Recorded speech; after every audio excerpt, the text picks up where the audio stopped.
كفاءات هندسية عراقية تمكنت من إنجاز الفحص الثقيل لطائرة CRJ 900 وإعادتها إلى الخدمة بعد أن اجتازت مسبقا الحد المقرر لها من ساعات الطيران. هذا الفحص يسمى باللغة العصرية يسمونه الفحص الثقيل، أو يسمونه عالميا سي تشيك.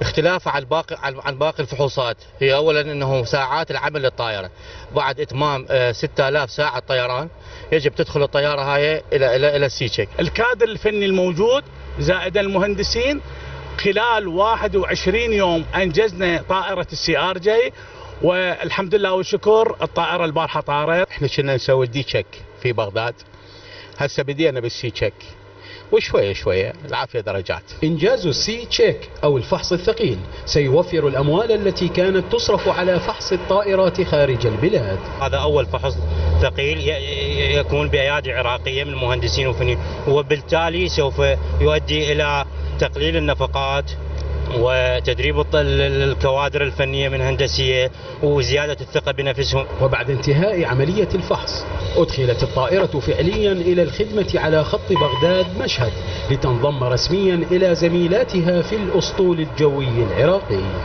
علي حمزة، السومرية.